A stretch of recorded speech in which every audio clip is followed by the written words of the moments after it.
Today's video will be short, sweet, and to the point. I have my top 10 COD mobile loadouts for Season 8, and they're all the BP50. I'm actually just joking. Here is loadout number 1. I have the HVK 30. It's still the fastest 3-tap assault rifle. On each of my loadouts, I will be running the LCAR. It's my favorite pistol, and I think it's super consistent. For all my 3-tap weapons, I also run Pinpoint just to make it a little bit more accurate.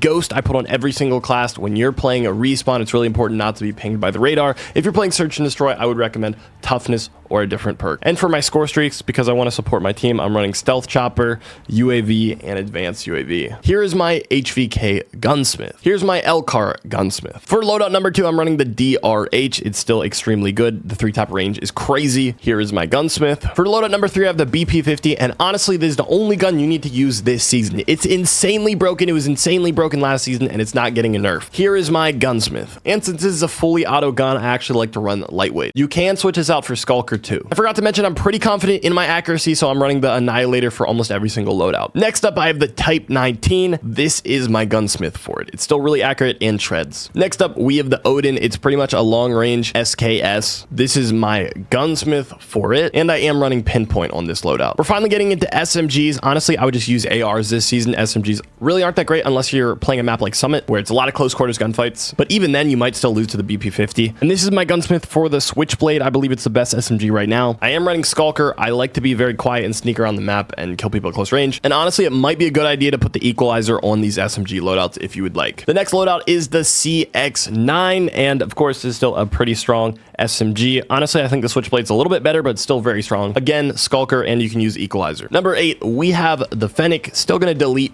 players at close range, and this is my Gunsmith. Next up, we have the Tundra, and it's the king of snipers, undisputed. So this is going to be my Gunsmith for it. ADS is just so fast, and if you're a knife swapper, of course, you can change this around, put on fast switch, and change one of the perks. But for me, if I hit marker, I like to have consistency and be able to pull out my pistol and finish them off. And I hate hit flinch on snipers, so I am running toughness, and I like to rotate and move around a lot, so I have lightweight. For our last loadout, I actually have the SKS. SKS is still really good, especially if you're an accurate player. Here is my Gunsmith for it. You do need toughness. There's tons of flinch on the SKS, and I like having Skulker because you want to be aimed down sights as much as possible. That's it for my top 10 loadouts of Season 8. If you guys enjoyed, hit the like button and subscribe.